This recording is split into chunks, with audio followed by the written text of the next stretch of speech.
Good day! Are we digitally ready? This is the question that teachers and learners are probably asking right now. With the advent of DepEd's Digital Rights program, the Open Educational Resources, or OER, was woven together and finally realized. This project prioritizes the necessity to enhance the digital literacy skills of every teacher and learner in the country. Our OER mission is to connect the disconnected. OER is indeed an innovative initiative with a lofty aim to get disconnected schools and last-mile schools connected through ICT even without an internet connection. It is designed to cater to the need of these schools for interactivity, digitalization, and delivery of 21st century skills that will ensure that every learner is future ready. Join us in another training workshop and learn more about open educational resources, whose primary purpose is to provide support and assistance to learners and teachers in this rapid advancement of technology.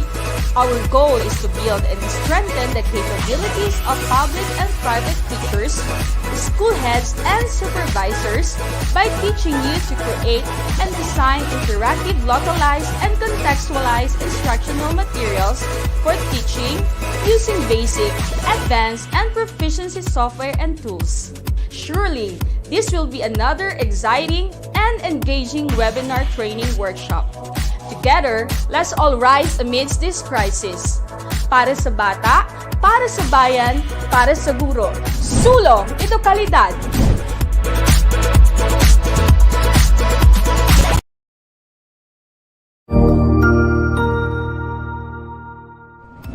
Magandang araw, Sir Wilbur po, at your service. Narito ang ETUlay upang gabayan ka sa inyong pag-aaral upang lubos na maunawaan ang iba't ibang paksa o subject.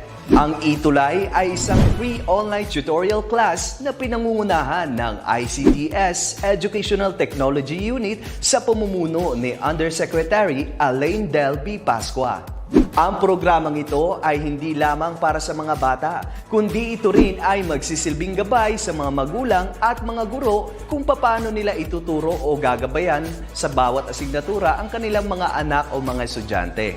Sa kasalukuyan, ang self-learning module mula sa rehiyon ng Calabarzon at kilala sa tawag na pivot ang ginagamit sa ating ETUlay online class. Kaya ano pang hinihintay ninyo? Ihanda na ang inyong mga ballpen o lapis, papel o kwaderno at samahan kaming itulay ang pagkatuto para sa bawat batang Pilipino. Sama-sama tayong magtutulungan para malampasan ang mga hamon sa panahong ito. Halina't matuto kasama ang inyong online tutor sa oras na ito.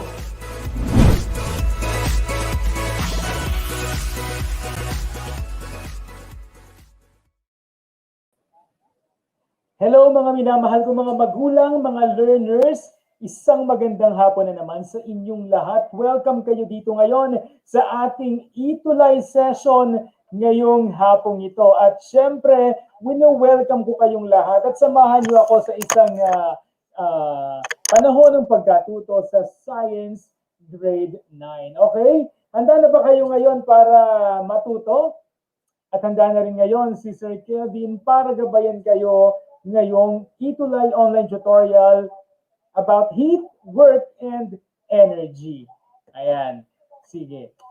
At syempre, live na live pa rin tayo sa ating Facebook page, DepEd Edtech Unit, DepEd Philippines at DepEd tayo. Ganun din sa ating official Facebook channel na DepEd Edtech Unit at DepEd TV. Magandang hapon sa inyong lahat. Yan. Nakikita ko na meron na tayong mga kasama ngayon dito. Hi, Ma'am Len Casilag from Castor Alvear National High School. Ayan, share lang po natin itong video na to para matuto na sabay-sabay tayong matuto sa ating mga aralin. Anyway, sa Region 4A Calabarzon kasi LEAP po ang ginagamit natin. So, in sync tayo doon, okay? So, learners and parents, welcome sa ating online tutorial.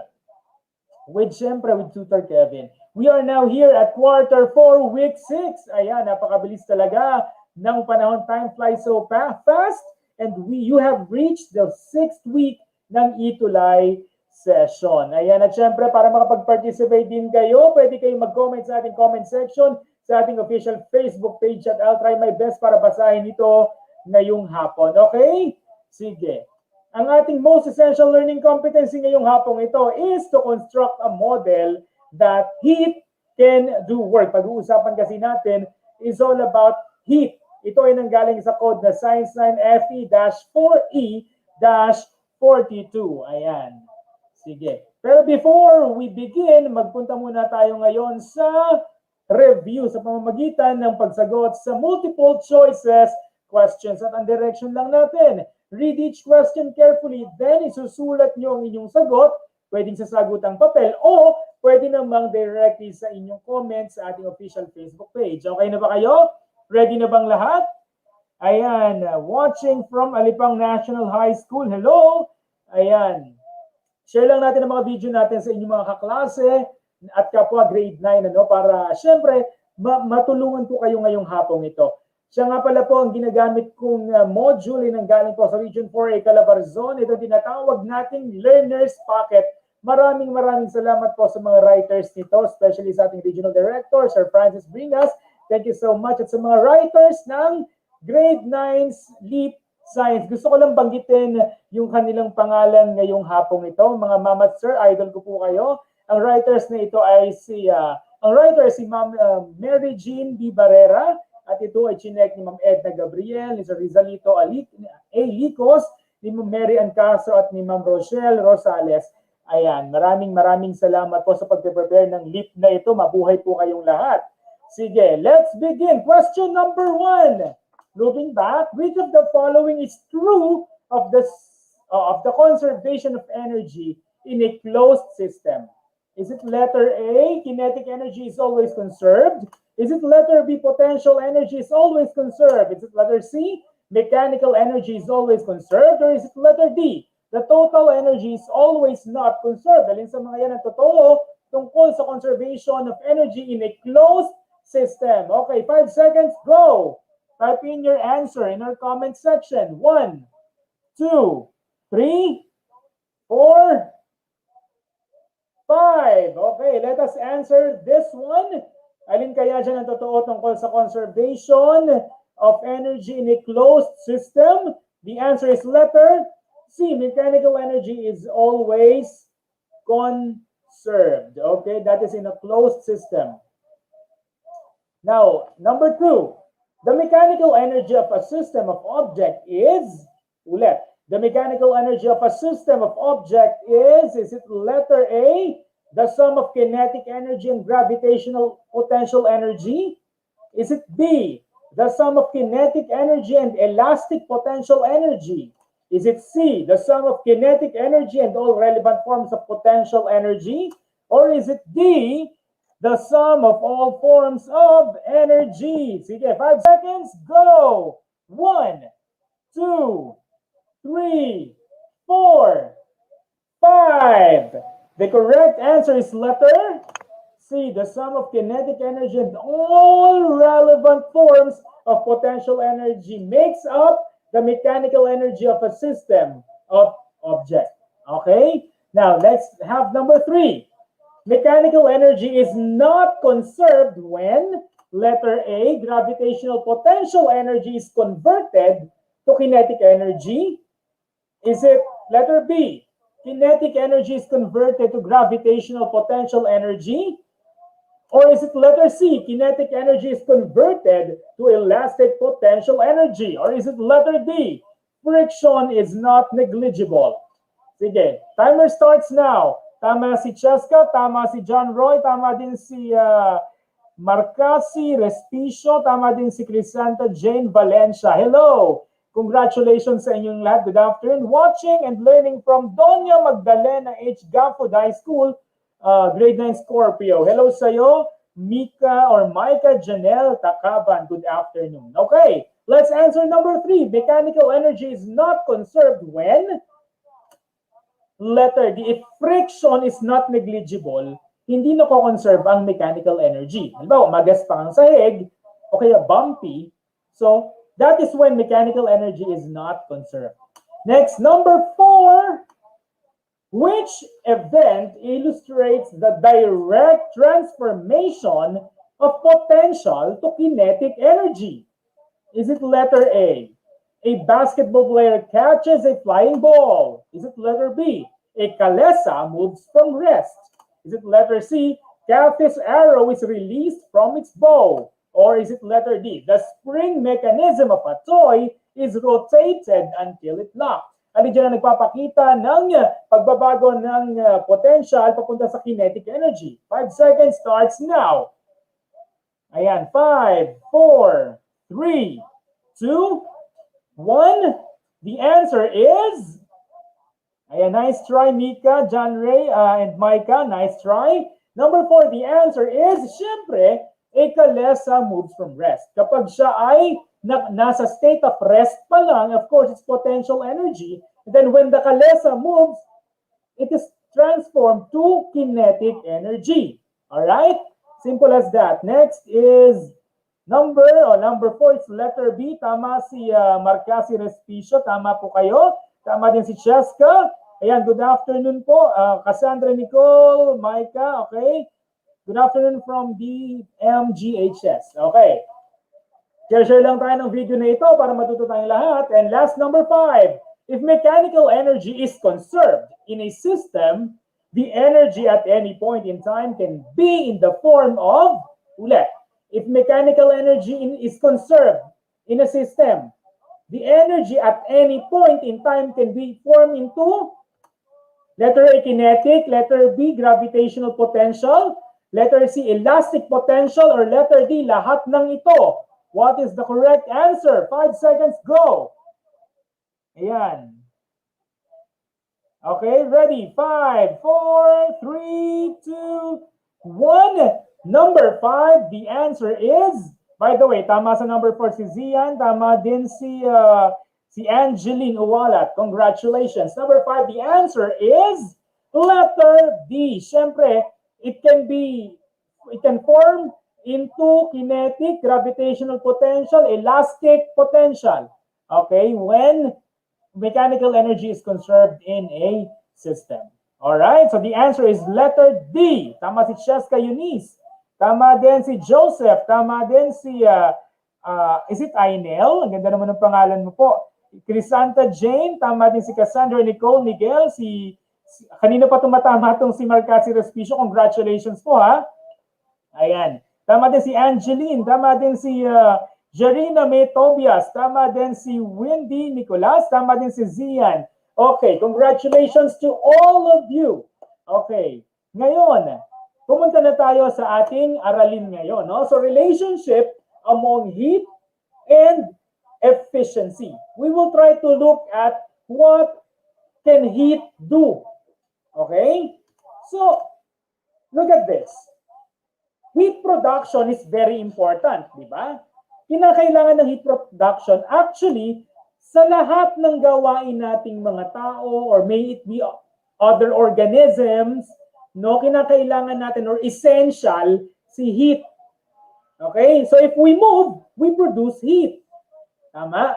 And of course, essential din to sa industrial application. So yung mga nagtitimpla ng mga chemicals, ayan, so yung mga gumagawa ng mga plastics, heat production is essential. So mahalaga pala talaga si heat production, no? Halimbawa, ngayon, itong ilaw na meron ako ngayon sa bahay, it produces heat. Okay? So, halos lahat naman. Naalala ko, sabi ng isang engineer, pag daw magpapakabit ka ng aircon, dapat alam mo kung ilan ang tao na isa sa mga requirements para malaman mo kung tama ba yung aircon na ikakabit sa kwarto mo is dapat alam mo kung ilan ang tao na matutulog sa kwarto. No? Kasi yung bawat isang tao, it produces heat. Kung ang titira doon, kunyari, 0.5 horsepower lang yung aircon mo, pero 5 tao ang matutulog sa kwarto mo, hindi times 5 yung mapoproduce na heat. So medyo may factor yon para doon sa paglamig ng kwarto mo. The more na mainit o the more na maraming tutulog doon, the more na mas hindi mo mararamdaman ng lamig. Kasi nga, accumulated na yung heat because our body produces heat. No? Pero ang gusto kong malaman ninyo, Hi, good afternoon from from Doña Magdalena H. Gafford High School, grade 9 Scorpio. Lorenza Joy Salvador, good afternoon sa iyo. Okay. Pero ang gusto kong maintindihan natin, meron kasing pagkakaiba pag sinabi natin heat at temperature. Again, it's not temperature, it's temperature. Ano yung difference ng dalawa? Pag sinabi kasi natin heat, ito ay energy, no? Enerhiya na natatransfer from one object to another due to the difference in temperature between the two objects. That's heat. Malinaw, halimbawa, meron kang mainit na tubig sa baso, nilagyan mo ng kutsara, yung init or yung hot molecules is transferred to the metal spoon, ano? Malinaw. Halimbawa, sobrang init ng araw, tapos umakit ka sa bubong nyo, di mapapasok ka dahil sa sobrang init ng bubong. Okay? So because there is a transfer from one object to another. What is temperature? Halimbawa naman, pag sinabi natin temperature, it's the hotness or coldness of an object. No? Init o lamig ng object. Nami-measure yun siyempre sa pamamagitan ng paggamit ng thermometer. No? Meron tayong thermometer. If the temperature is too high, ibig sabihin, kapag mataas ang temperatura, it's hot. When the temperature is going low, the temperature is becoming low or cold ang effect niya. Malinaw tayo? Kaya kapag nilalagnat ka, mataas ang temperatura mo, 37.5, 38, 39, 40. Ibig sabihin, mainit ang inilalabas ng katawan mo na init. Kaya ang temperature niya gets too high. Pag naman ikaw ay lamig na lamig, your temperature tends to become low because the temperature reading is like 36, 35, no? Sa mga ganong mga pagkakataon.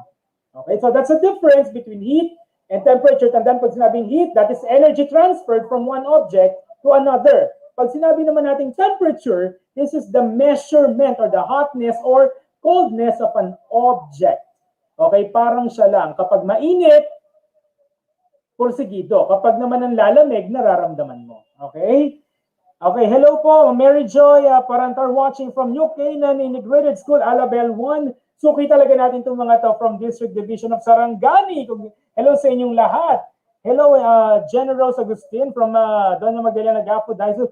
Very good talaga itong school na to kasi lagi naka-tune in, no? Ayan, meron sa Section Ari, si John Ray, Section Scorpio of the same school. Good afternoon, Ma'am Lorna Nevado Manangan. Good afternoon po. Ayan, meron pa tayo dito watching from Mandaluyong City. Bonifacio Javier High School from Mandaluyong. Hello sa iyo, Joseph. Good afternoon. I hope you enjoy this lesson. Now, pag-usapan naman natin yung heat and work, no? Kilala niyo ba itong nasa picture? Of course, hindi ko yan lolo. Siya si Jim Prescott Joule. The pronunciation is Joule, no? He existed from 1818 to 1889. Isa siyang scientist and he investigated the mechanical equivalent of heat. Naisip niya, meron palang equivalent ang heat, no? Okay. Then, nag-experiment siya para maimbestigahan niya talaga kung ano yung relationship or equivalent ng mechanical sa heat. Ito yung ginawa niya. I want you all to watch this. Ayan.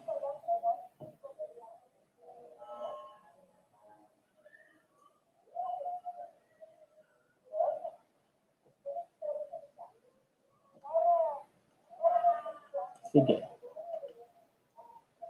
Alright. Sige. Ayan, meron cylindrical coloring meter. Gawa sa copper. Tinakpan ng watertight lid yung device, ano? Sa labas nung cylinder, may vanes, may spindle, may paddles din. Ayan. So yung paddles, iikot siya. Tingnan niyo equal yung kanyang pagkakakabit. So may drum, may handle. Yung handle actually iniikot. Okay? Ayan, merong string na merong dalawang object na may mass. May pulley. Pulley 1, pulley 2.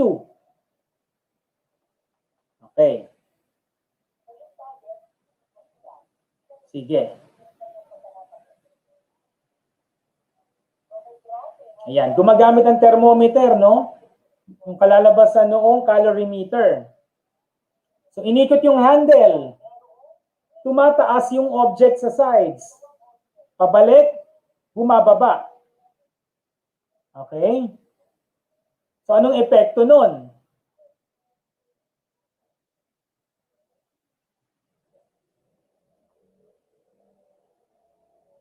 Okay. Ayan. Habang umaangat, umiinit yung tubig. Pag binababa naman, bumababa yung temperature. Okay? Okay. Sa madaling sabi, mga learners, ayan, sige. Sa madaling sabi, mga learners, yung device na ginamit na yon ni Joule, kapag inikot mo yon, yung calorimeter, yung temperature sa loob nun, pag inikot mo, of course, that's mechanical, no? Kasi ginagamitan mo ng effort. Tumataas yung objects dun sa sides, di ba? Umaangat. Then, napansin niya, yung temperature reading, kapag merong mechanical work, tumataas yung temperatura. Kapag ibinalik naman niya, bumababa yung dalawang objects sa sides, bumababa din temperature reading. Malinaw? I-apply naman natin to sa ating katawan, no? Halimbawa, ikaw ay takbo ng takbo, sayo ng sayo, TikTok ka ng TikTok, galaw ka ng galaw, anong nararamdaman mo? Ha? Sige, ano pong nararamdaman mo? Of course, yung katawan mo ay nag-generate ng heat because you are moving your body. Eh, subukan mong umupo ka lang. Your temperature will go down. Therefore, if there is an effort made or if there is a movement made, mechanical, we say that as mechanical energy, merong napoproduce kang heat. Malinaw, kapag wala kang mechanical energy ginagamit, walang heat na mapoproduce. Okay ba yon? So, sa madaling sabi, ganon yung nangyayari. Sige, bati muna tayo. Hello, Jocelyn. Hello, Valine. Hello, Daniela. Hello, Mary LV Seras. Ayan, meron tayong taga Davao de Oro. Wow! Ayan, share lang tayo. Mga kaibigan. Ayan.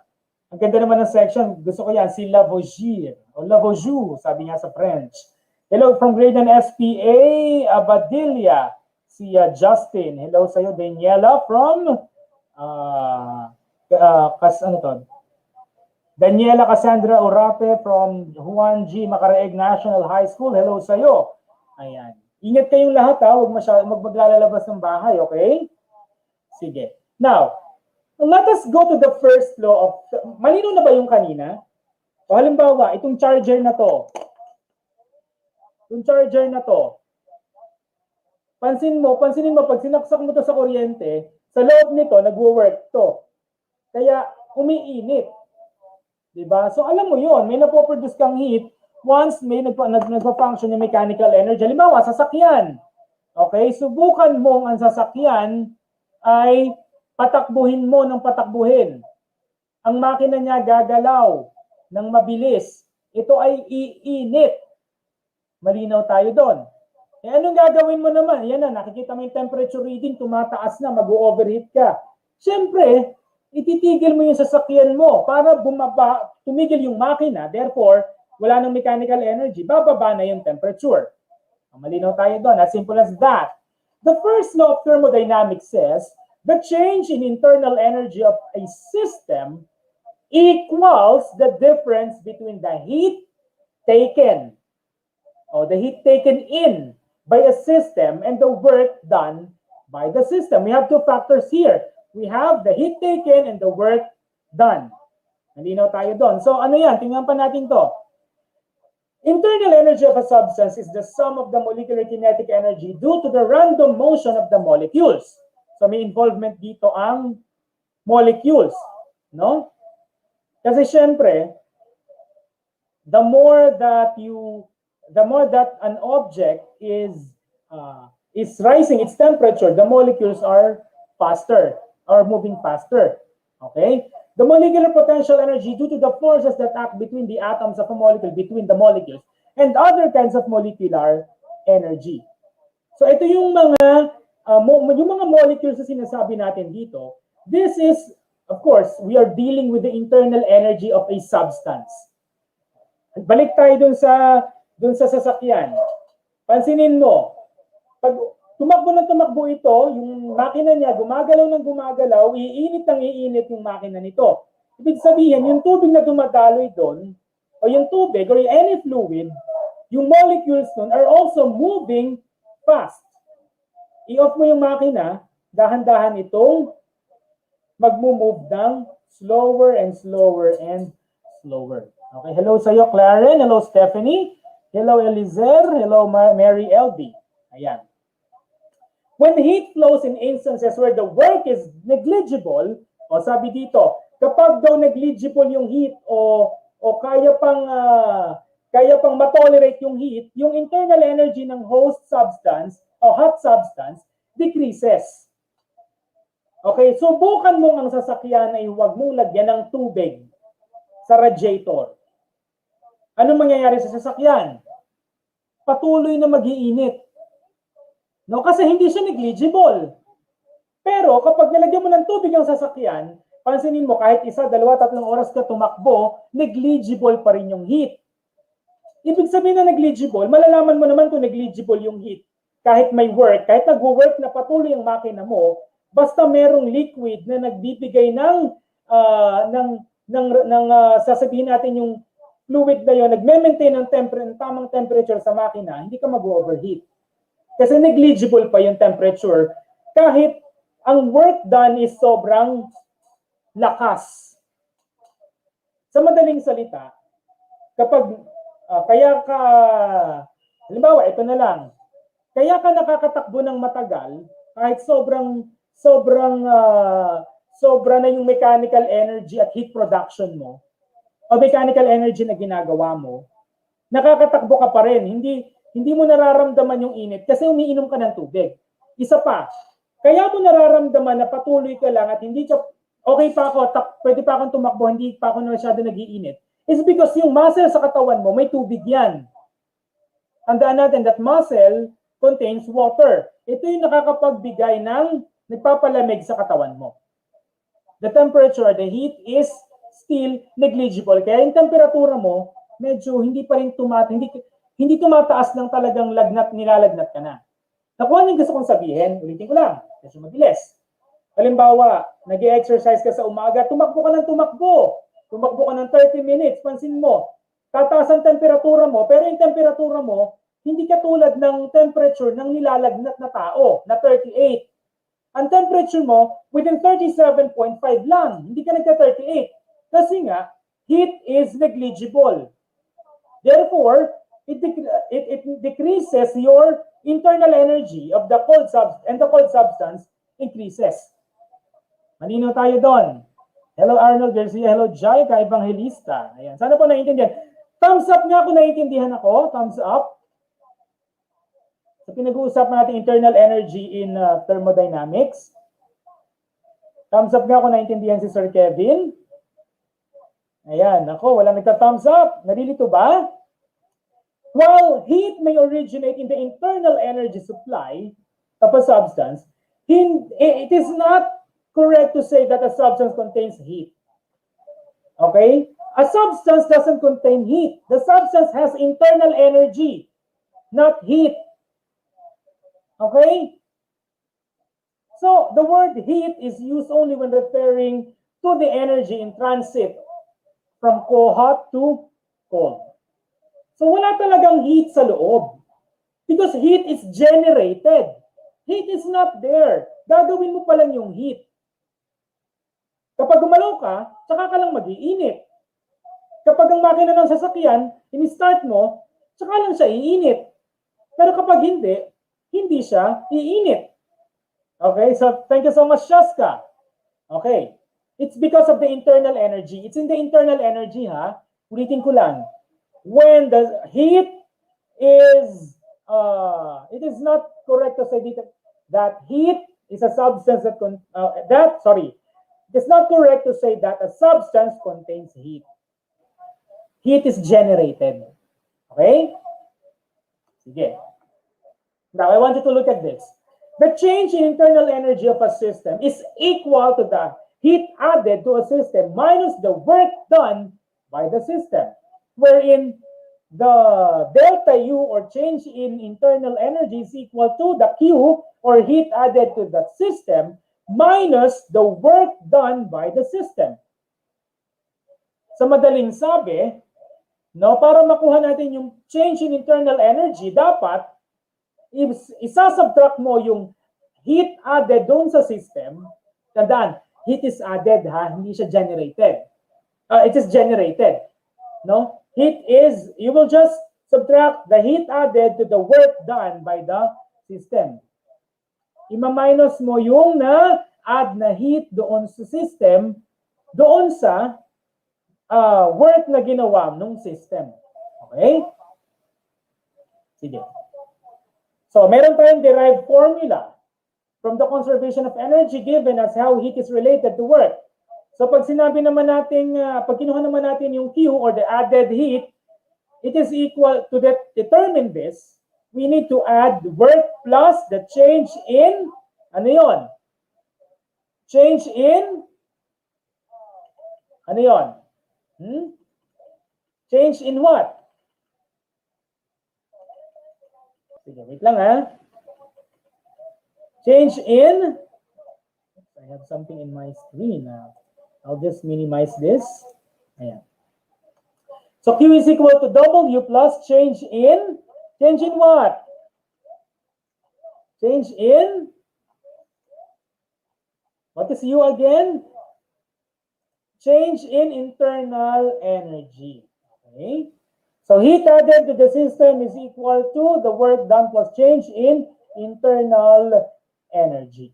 Sige, magpatuloy tayo. So ang ginagamit nating unit dyan is J or Joule as our SI unit for energy. SI unit for energy, we use Joule. The first law tells us that a system's internal energy can be changed. How? By transferring energy by either work, heat, or a combination of the two. Ulit. The first law tells us that a system's internal energy can be changed by transferring energy by either work, heat, or combination of the two. Normally, no, heat flows from a hotter object to a cooler object. Okay? Siyempre, katulad nga ng sinabi ko kanina, kutsara doon sa metal spoon doon sa kumukulong tubig. No? Metal spoon is cold. I-dinip mo siya doon sa mainit na tubig, then magkakaroon ng conduction of heat. Okay? Transfer of heat, no? It is the reason, or it is for this reason that a pot of coffee feels hot to touch while scoop of an ice cream feels cold. Malinaw? The temperature of ice cream is lower than 37 degrees Celsius, kaya siya low temperature. Malamig.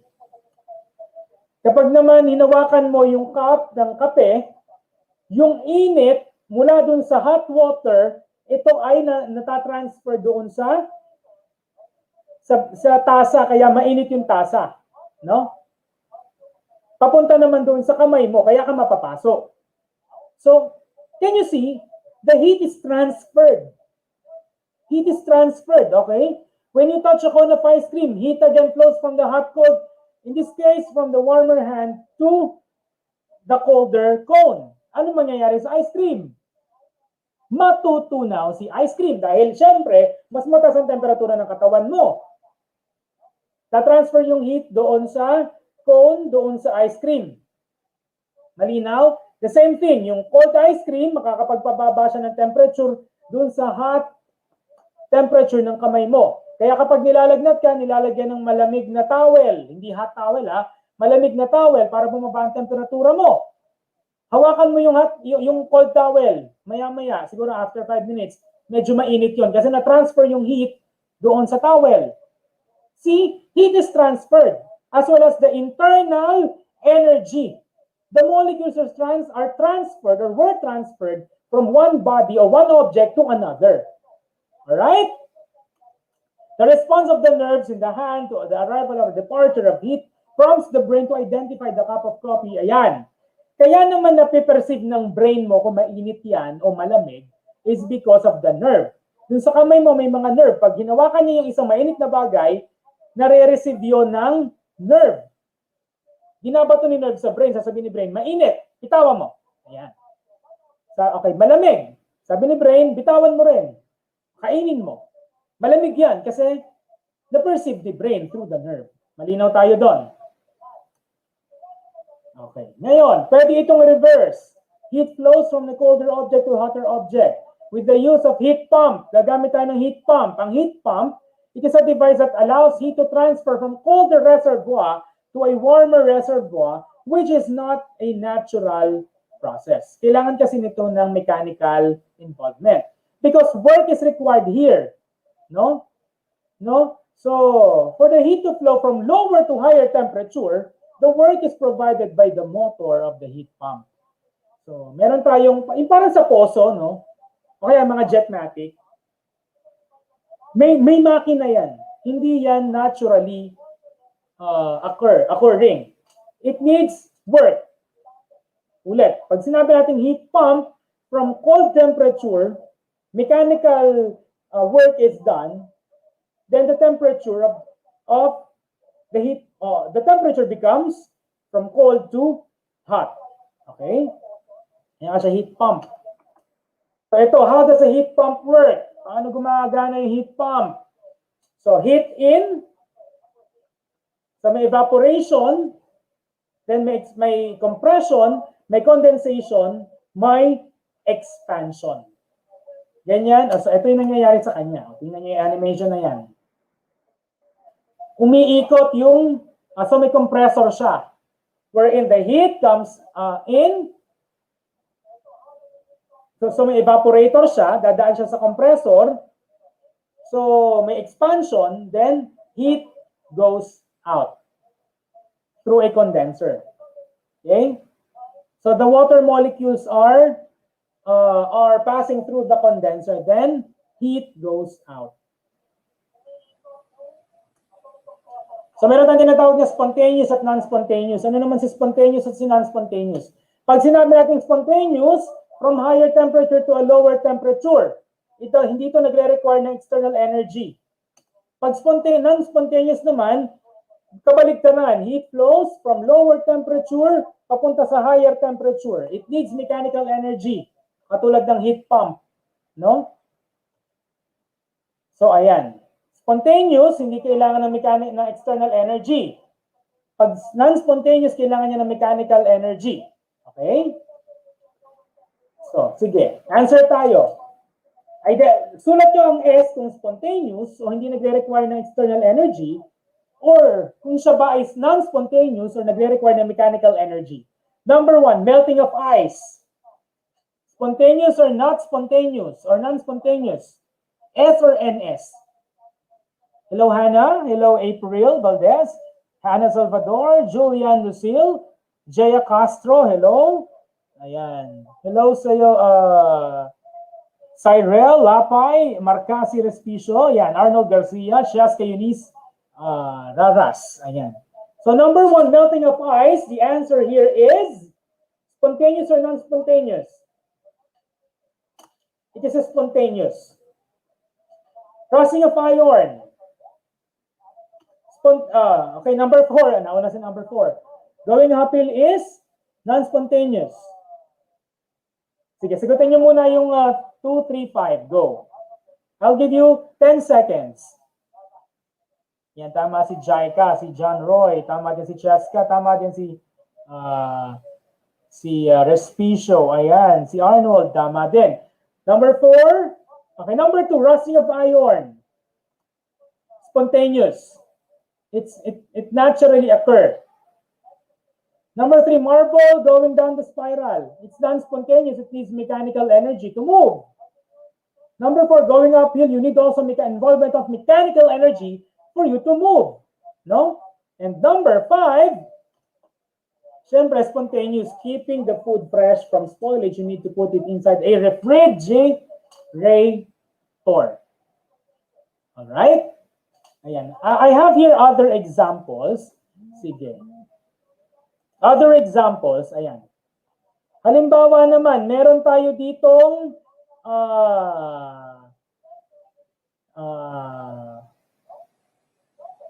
rice cooking. Pag nagluto ka ng bigas, spontaneous or non-spontaneous? Sa rice cooking, spontaneous or non-spontaneous? Ha? Pag nagluto ka ng bigas, it's a non-spontaneous process. Bakit? Siyempre, kinakailangan ng mechanical energy. Kung rice cooker yan, o kaya kung iyan ay nagpanggatong, mechanical energy. Halimbawa, nalaglag yung itlog, nabasag. Spontaneous or non-spontaneous? Ha? Nabasag yung itlog. Non-spontaneous pa din. Pag naman, drying of leaves, natuto yung dahon. It's naturally occurring. It doesn't require mechanical energy or external force. So it's spontaneous. Ayan. Ano pa? Waterfall. Spontaneous din siya. Okay? Ano pa? So, yun. Yung mga example natin. Sige. Okay. Quiz na tayo, mga kaibigan. Sige, ganun uli. Very good naman kayong lahat sa inyong mga answer. Ayan. Quiz tayo, ganun ulit, multiple choices. Sulat ang sagot sa ating chat box. Ready? Okay. Number 1. First law of thermodynamics deals with A, conservation of mass, B, conservation of energy, C, conservation of momentum, or letter D, conservation of pressure. What is the answer in number 1? Go ahead. Nararamdaman ko na ang init ngayong hapon ito. Halimbawa, ayan, nagsasalita ako na nagsasalita, no? Mararamdaman ko yung lalamunan ko umiinit. Kanina, walang init yan. Yan umiinit kasi work is done. That's why heat is generated. Okay? 1, the answer is letter B, conservation of energy. Ang galing naman ni John Roy Francis de la Cruz, ni Daniela Crasanda, ni Cheska, ni Arnold, ni Micah, and Cheska. Congratulations. Kinikilabutan ako sa inyo. Congratulations sa inyo. Okay? Next, number 2. All of the following are examples of spontaneous reaction except A, going uphill, B, melting of ice, C, keeping food fresh from spoilage, or letter D, rusting of iron. Lahat yan, example ng spontaneous reaction, except sa alin dyan sa apat na yan. Go! Hello, Ramadin Sarandona Abdul. Hello sa iyo from, watching from CCNHS Rojas District 4. Hello! Ayan. Good afternoon sa inyong lahat sa mga nakatutok ngayon sa ating online ETUlay session tutorial with Tutor Kevin, and I hope you are all learning ngayong hapon ito, okay? So number 2, the answer is, alin dyan ang hindi spontaneous? Of course, it's letter A. Tama na naman si Cheska, si Jocelyn, si Micah, si Stephanie, si Arnold, si Balin, si Imelda, si Cassandra Nicole. Bakit? O, tama din si Micah Parinas. Bakit siya non-spontaneous? It's because it requires mechanical energy. Okay? Tama din si si Marcasi Respicio. Congratulations to all of you. Nakikinig talaga. Next, number 3. How does the water from the deep well move upward? Water from the deep well move upward. Paano? Letter A, it occurs naturally. Letter B, it uses heat pump. Letter C, it uses spontaneous process. Or letter D, it flows from a higher temperature to cooler temperature. What could be the answer? Good afternoon po, Jody Pasino. Ayan. Lagyan nyo rin po yung pangalan ng school at SDO. At saka, syempre, yung science teacher nyo para mabati naman natin yung ETUlay. At mapasalamatan ko naman po. Okay? Number 3, what's the answer? Type in your answer in our comment section. Again, maraming salamat po sa ating mga writers ng Learner's Pocket from Region 4A, Calabarzon. At syempre, meron pa rin po akong isang ginagamit na reference. It is from Regional Office, Region 9, Zamboanga Peninsula. Thank you so much po. Okay, so the answer here is, for number 3, the answer is letter, sige nga, how does the water from the deep well move upward? Siyempre, kinakailangan mong gumamit ng water pump. Okay? So, kaya kami poso, kasi may water pump. Nagpa-pump siya. Kaya, tumataas yung tubig. Tumadaan sa tubo, then, siyempre, sa gripo. Okay? Next, number 4. All of the following are examples of non-spontaneous process, except, lahat ito non-spontaneous, maliban sa isa, keeping the food fresh from spoilage, going uphill, melting of ice, or breakage of egg. Alin dyan ang hindi non-spontaneous process? For number 4. Yan, tama sa number 3, tama na naman ako. Gagaling. Ayan, tama si Marcasi Respicio, si Cheska, si Micah, si Cassandra, si Jody, si John Roy, si Cyril, tama din si Daniela, Cassandra. Number 4, the answer is letter B. Di ba? Non-spontaneous, sige. Scan muna natin. Keeping the food fresh from spoilage, spontaneous.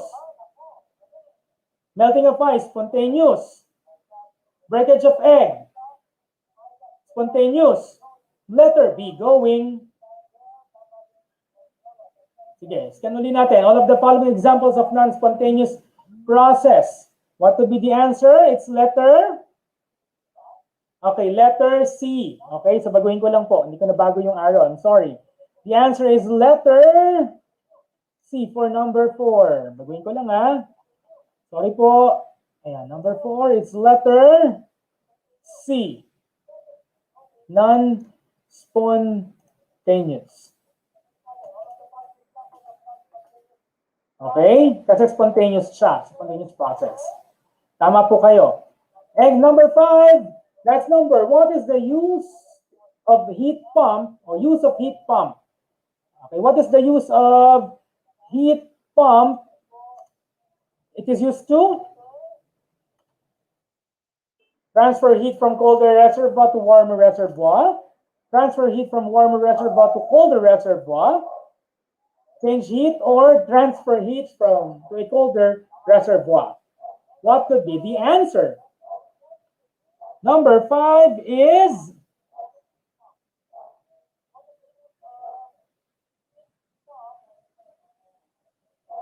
letter A. Di ba pag si heat pump, yung colder reservoir to a warmer reservoir. Okay?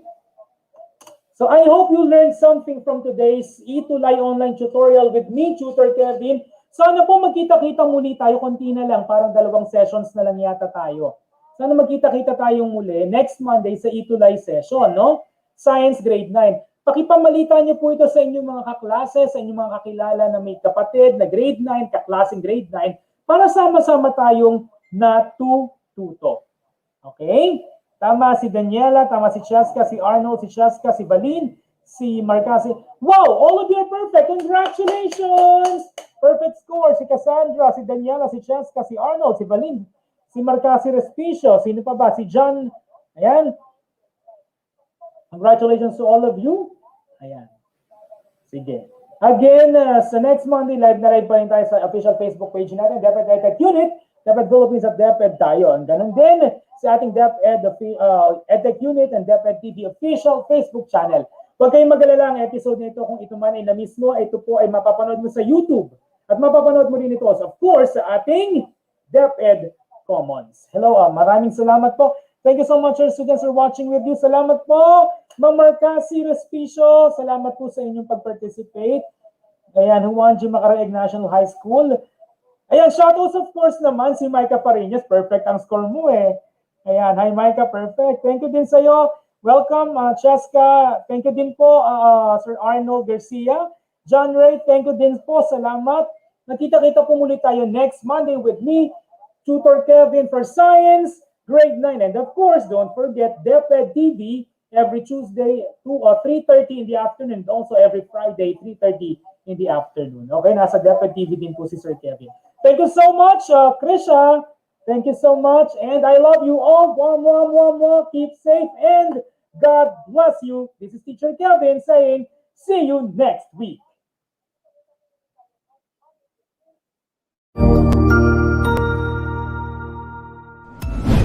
Sigurado ako na marami ka na namang natutuhan sa ating ETUlay tutorial session ngayong araw.